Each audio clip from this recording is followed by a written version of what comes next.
Welcome to Souls to Souls, the podcast, episode 2. I am your host, Jesus, South Central Los Angeles, born and raised native. But with me today, I have Eric Lambkins, my guest. How you doing, Eric? Man, I'm good, man. What's up? What's up? What's up, everybody? It's your boy E Lamb, Eric Lambkins the second, one half of the Misfits. Uh, yeah, friendly community, radical sports journalist. It's a pleasure to be here with you today, Jesus. It's a pleasure to have you, Eric. Thank you so much for agreeing to being on this show. A little bit about this podcast. This podcast is to create awareness for the South Central LA parks and the other neighboring communities, Watts, South Central, West Mid City, all the communities around South Central that make LA beautiful, right? And we want to create awareness for the youth, that in the sports programs, combining both worlds, the people that have love for sneakers and the people that have a passion for sports. So thank you again for being in this podcast, Eric. But tell us a little bit Um, about you and how you have decided to be a part of this podcast and why is it that you agreed? And we just want to know more about you. Introduce I yourself. mean, this is one of the hottest up and coming podcasts, you know what I'm saying? This side of the galaxy, man. So, it's a pleasure and an honor to be a part of it. A little bit about my story, man. I'm from Watts, joined Down Projects. Um, Baby Loke, stand up. Uh, but I got into the game, man, because I wanted to be a change agent, man. I got tired of seeing how uh, athletes from our community, um, how their stories are told without nuance. And a lot of times, I say this in jest, I'm the lone speck of pepper in the sea of salt inside these press conferences, man. And I feel like the onus is on me. It's my responsibility to tell my community stories with the nuance that they require. So, that's my why. I think there are three things that bring people together across cultures, religions, socioeconomic status, political affiliation, so on and so forth. And it's food, music, and entertainment. And I think in the world of sports, you literally have everything convergent right there on the playing surface. So um, I try to utilize and leverage sports as a way to have greater and more pervasive conversations that our society needs to have. And so far, I'm doing all right. Man, I'm very glad that you're able to share this part. And it's so interesting and exciting to see that someone from around the area, also South Central, Watts is down the street. And I myself have Watts plays a big role in my life as well. I would go to like which now is the Nike store or the outlet section, but back in the day, it wasn't really much there. If you remember, it was just like the projects and What's crazy is where that Nike store is, that entire shopping center is my auntie's unit. Like that's literally where like some of my family got displaced. Um, their unit got torn down, and Nike store is built. So it's a little bittersweet. I understand the community needs some uh economic stimulation. However, it's come at the personal cost of some of my family members. yes, yes, of course. But thank you so much for sharing a little bit about your background. But I also wanted to warm things up. I myself am a huge sneaker fan. Hopefully you could relate. I was What's your told. girl, man? What's your holy grail? Yeah, my holy grail, I gotta start with like I love my Jordan 3 Black Cements. I Okay. It's just the OG that it just goes with everything. And I remember hearing it one time in a Dom Kennedy song, and he was like that he had went on a date with his Jordan 3s, and it was just something that it was just stuck with me, and it's just so fly that Jordan 3 Black Cements have been one of my top three. But I want to say my first top one is Jordan 1 Breads. I love just the classics Okay.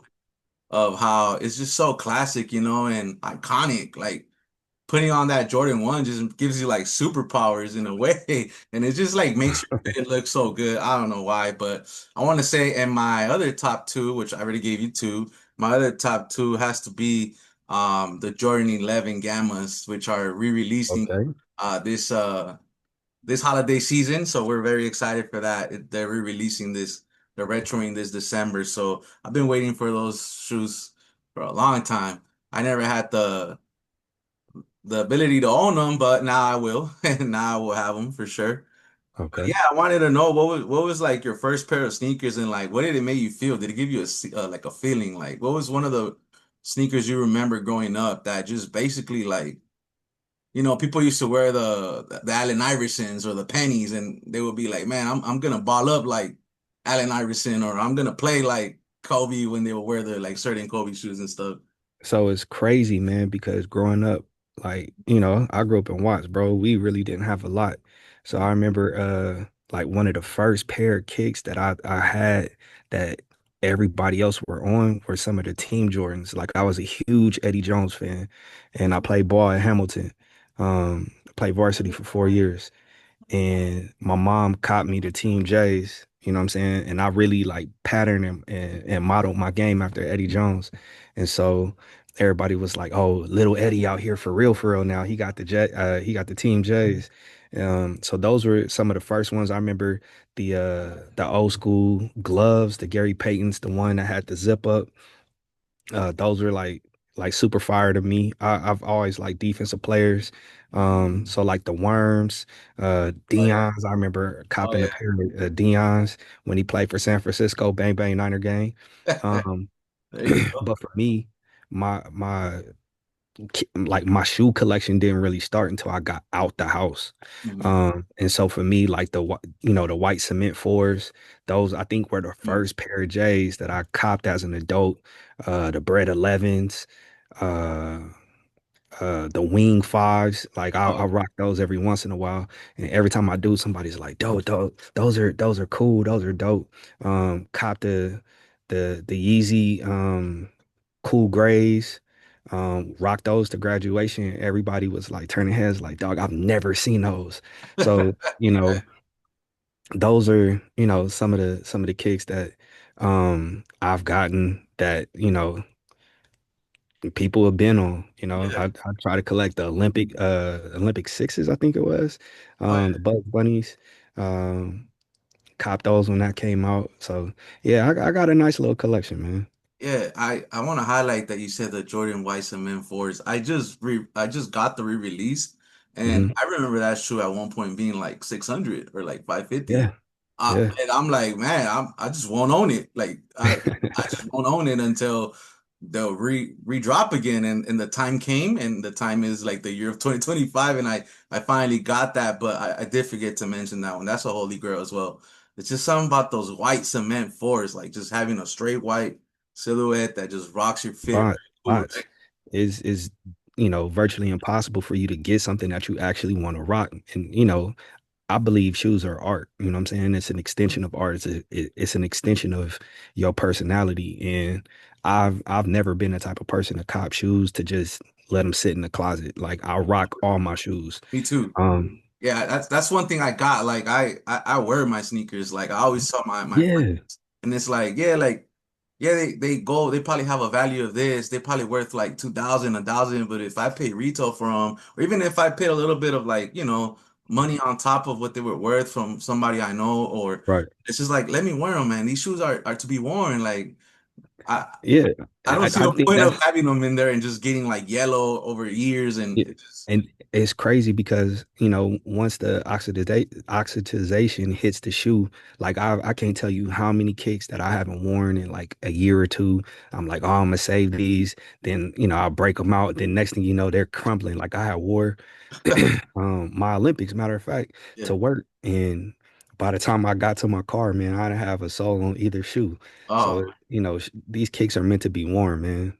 So I'm a rock 'em. I remember I had this one story. I was going to the Dominican Republic or coming from, mhm. and I had the cause fours, the gray cause Oh fours. yeah, they glow in the And dark too. yeah, I had a dude was like, "Man, I give you $1,000 right now." Hmm. I'm like, I'm not gonna walk through the airport barefoot. Like, what do you? No. So like for me, once I cop, like that's forever. I'm gonna rock them until literally the soles fall off. Okay, man, I love that attitude. So people, if you're watching this, wear your kicks. Wear your kicks. If Wear not, your sell them. kicks.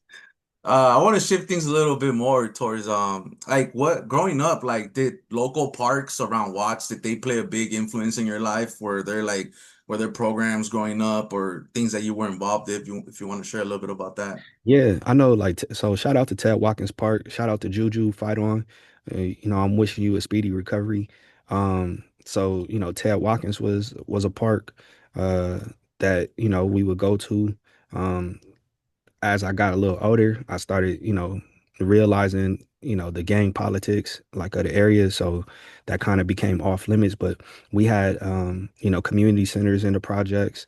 I go over to the Blue Gates, play basketball to 2, 3 in the morning. I had an aunt that stayed there. So I'd be hooping in the Blue Gates.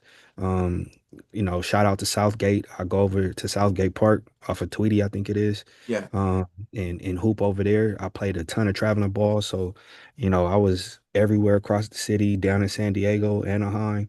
Um, my mom just made it a case in point, for me to be involved in athletics. You know what I'm saying? So I remember, mid-city night or summer night lights where gyms would be open till, 24 hours and you can go in there and get a run 2 o'clock in the morning if that's what you wanted.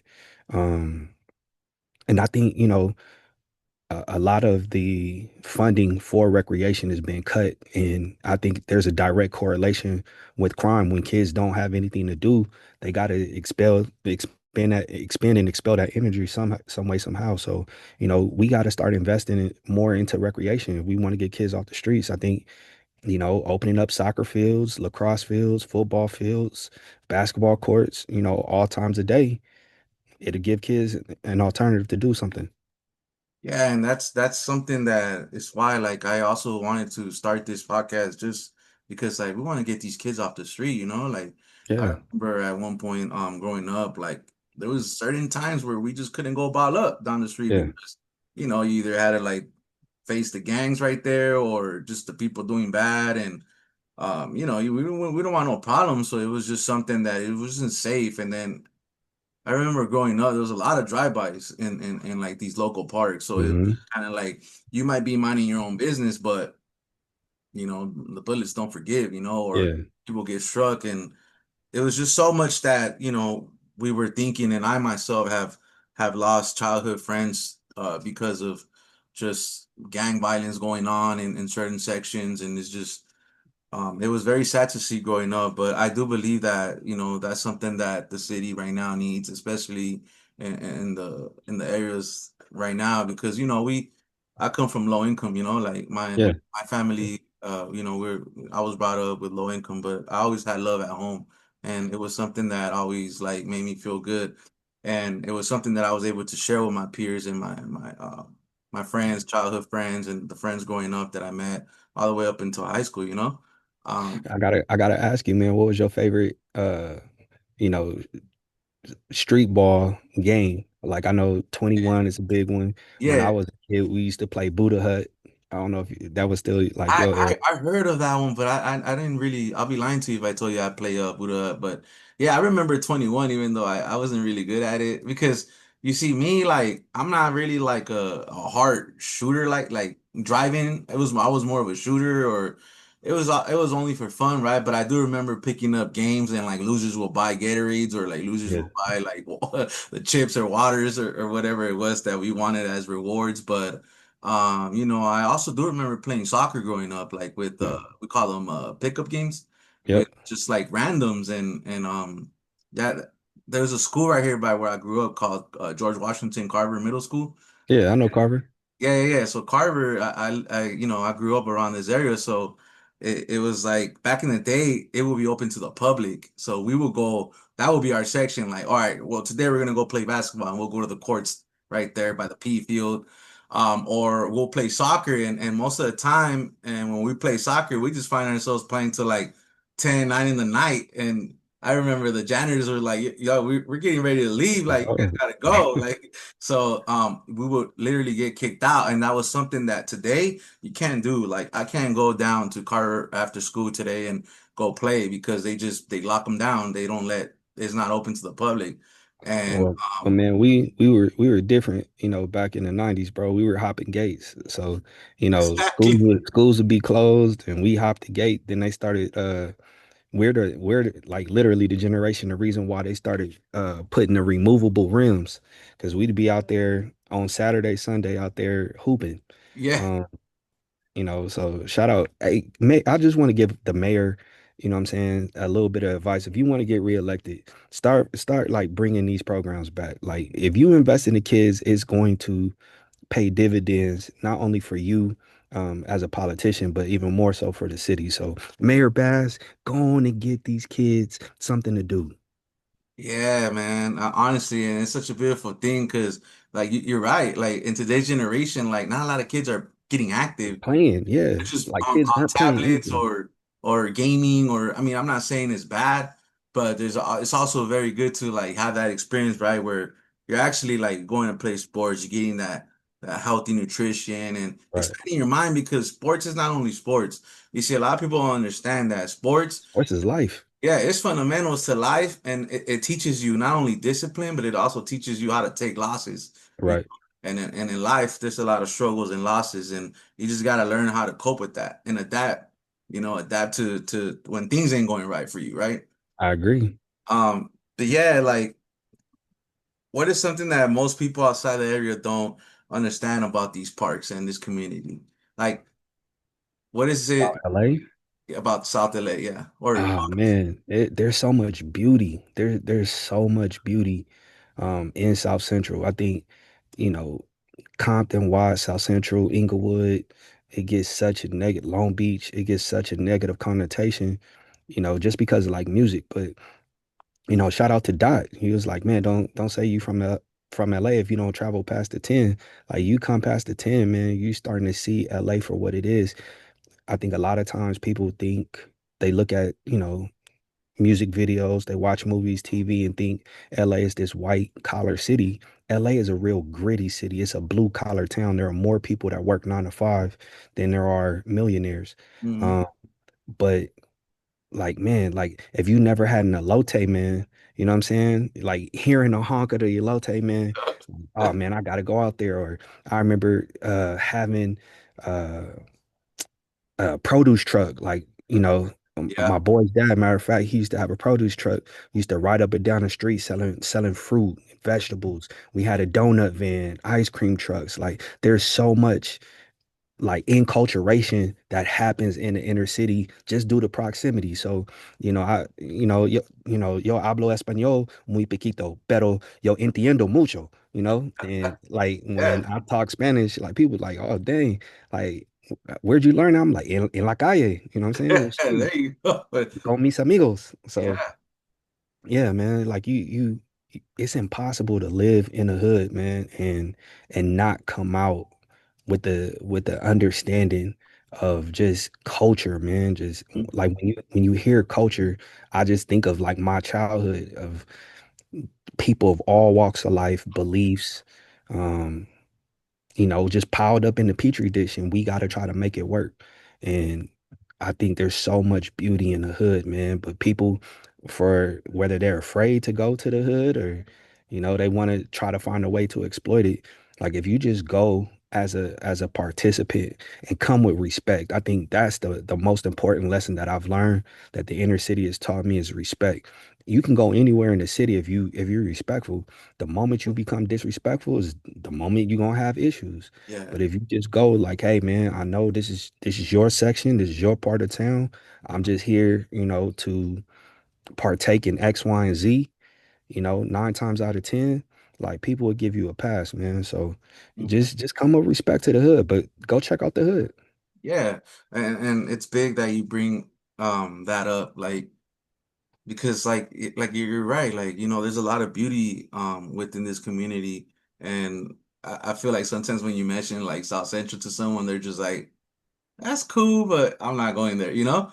But it's like, nah, like come check it out. Come see for yourself and you'll see that like the people are good here. Like and like you said, Right. respect is not only in the like here, but that's everywhere. Like if you go with respect, like you're gonna be welcome, and know that, there's it's not like how the movies portray South Central, like, oh, Right. like it's I mean, it's awesome. there if you want to look for it, if you Yeah, want to find it, it's there for you. But if you just want to exactly. just, chill, it's Yeah, there. And it's crazy because like, I went to SC, you're you still there or you're a recent grad. yeah, I'm a recent Um, fan. yeah, it's like there are so many students who don't go past MLK. And I'm No. like, why not? You know what I'm saying? Like, oh man, it's rough over there. I'm like, dude, do you understand USC is smack dab in the ghetto? Like Mhm. Yeah, it's not this beautiful enclave. Like I completely understand if this was UCLA, you know. We're nestled in between Beverly Hills and Bel Air and Westwood and Brentwood, but you're in South Central Los Angeles. You know what I'm yeah. saying? So why not explore? Yeah, no, and it's crazy that you brought that up too because they don't go past McKinley and they don't go past the Felix on Figueroa, Yeah, past Flower to be exact, because yeah. that's already going to the east side of town. Yep. That's where I come from. I come from the east side East of side. Yeah. LA. But yeah, man, and it's beautiful. So guys, come check out these events and stuff. You'll probably see myself there.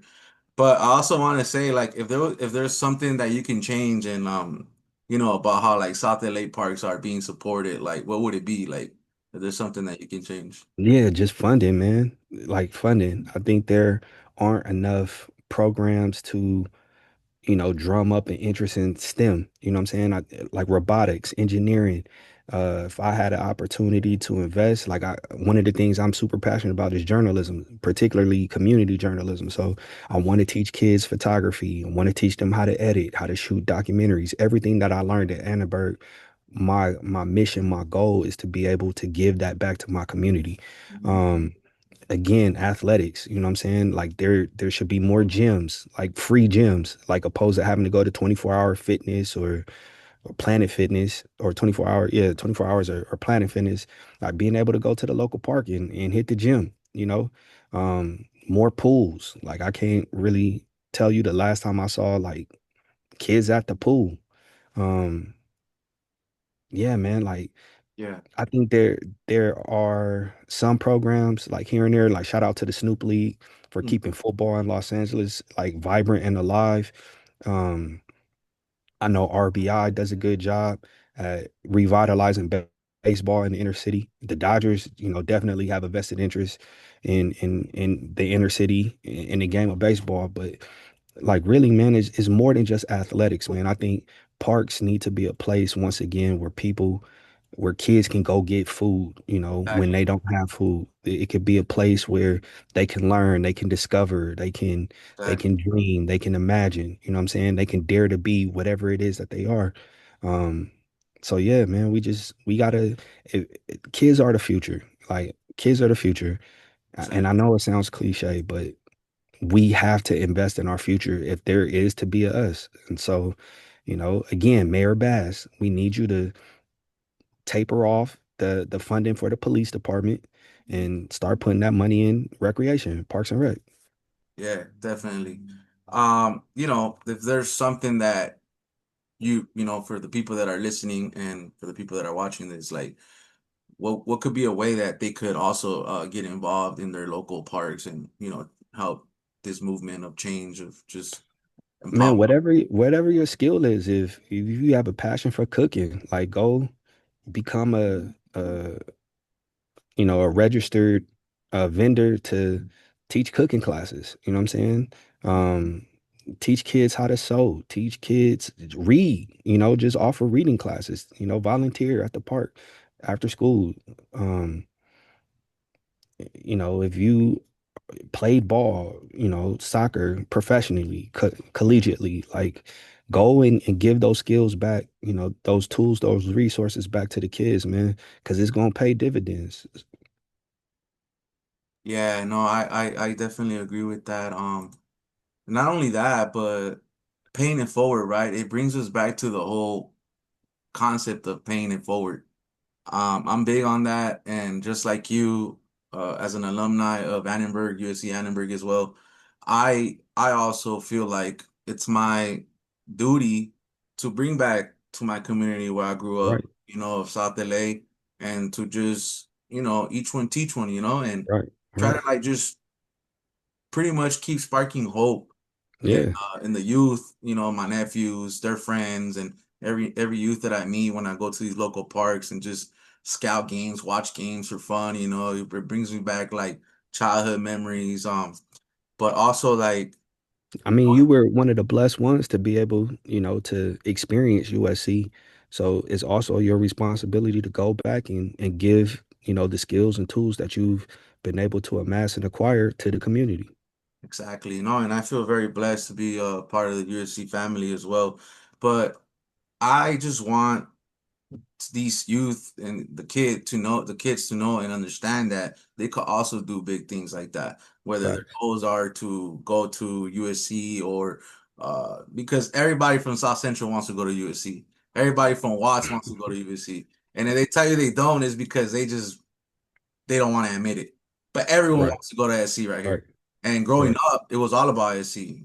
Football games. I remember I would make my mom try to buy me sweaters when we'll find them at Ross or anywhere or at the mall. And she's like, "Why you want this? Why you want this?" And I'm like, "Man, Trojans." Like it was just about the Trojans, right? So I grew up having so much passion and love for Trojans, and it's something that I if one thing I want people to the youth and the people watching this to get out of this is like when you follow passion and when you really follow your purpose of whatever it is, you'll reach those pinnacles in life that you want to Facts. reach, right, in those high limits. Facts. um Facts. and for me, I play high school ball, high school football.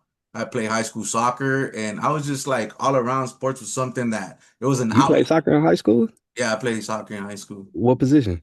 I was mostly like defense. Our Right. school wasn't that as big. Have you heard of Animo Pat Brown, the charter high school? Yeah. Yeah. So we had to combine with another school because our school was so small, we had to combine with another school to make an actual 12 Soccer man, team. 11 man soccer team.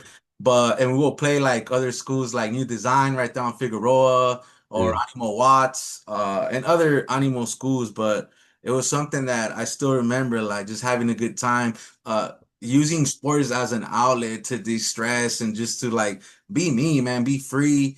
Like, yeah, I got homework when I get home, but right now I'm gonna have fun. Like, so it was just something that kept me looking forward to in my life and in my day. So, sports is a big part of my life. Um, Yeah. but yes, we're running a little bit out of time here, but I do want to just leave it off with, is there something that you want to share with everyone on just any advice, anything that you live by, for the people watching this? Did you want to share something with them? Yeah, man. I have a philosophy when I coach that I apply to life. There are three things that'll make you successful, and that's energy, discipline, and focus. And if you give 100% in everything that you do, you remain disciplined and staying steadfast with the mission at hand, and to not allow yourself to be distracted or deviate from that. You know, 9 times out of 10, you're gonna be successful. So, find your passion, man. Whatever that is, find your passion, pursue it and try to monetize it. You know what I'm saying? So, you know, you're only as big as your dream. So, dare to dream. And it doesn't matter if you're 80 years old and you're listening to this or you're 8 years old and you're listening to this. Find something that you're passionate about and pursue it.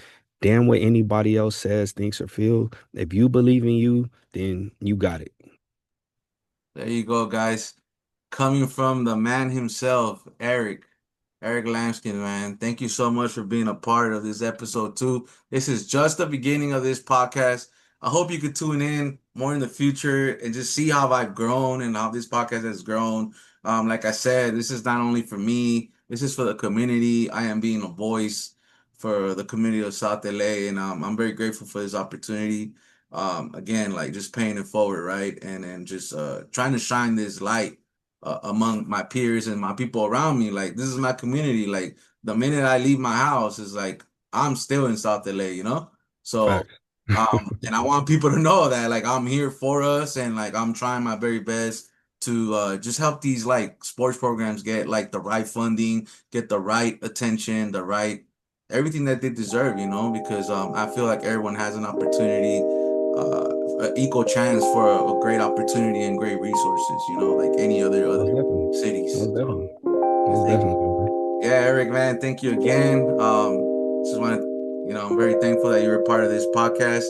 And yeah, man, I'll see you soon. Thank you so much. All right, man, fight on. Fight on. Thank you so much.